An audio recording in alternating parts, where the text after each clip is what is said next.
A former Chinese legislative official and economist says 2009 has been a key year for the country's economic recovery.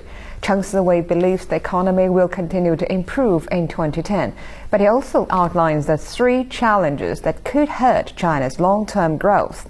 James Kim has more. Cheng Si-wei believes China's economy will bottom out and move toward a more positive direction next year.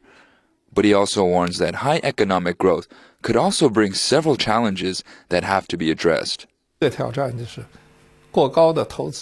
first challenge for the country is to rein in excessive capacity.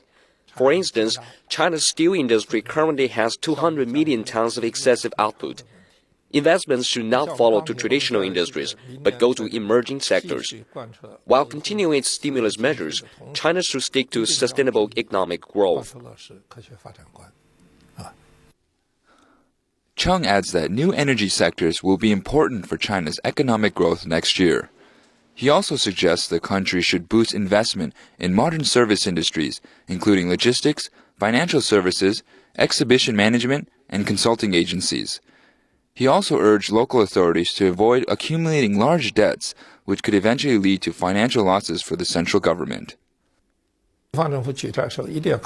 Many local governments have borrowed lots of money from banks and set up various infrastructure constructions and investment firms. I think local authorities should really take a look at their ability to pay back the loans. Chen also warns of inflation risks, saying the country should work out plans to prevent consumer price inflation next year. The CPI should be kept below 5%. If consumer prices rise less than 5%, we could say there is gentle inflation.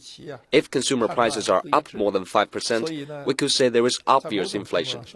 But sometimes our CPI estimation could be more dangerous than the actual figure itself, because if we expect a high increase, we could be doing too much to prevent inflation.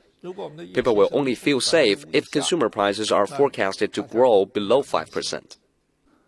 Cheng Si-wei expects China's GDP to grow by 8 to 9% in 2010.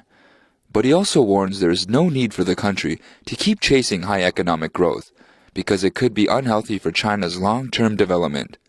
James Kim, CCTV.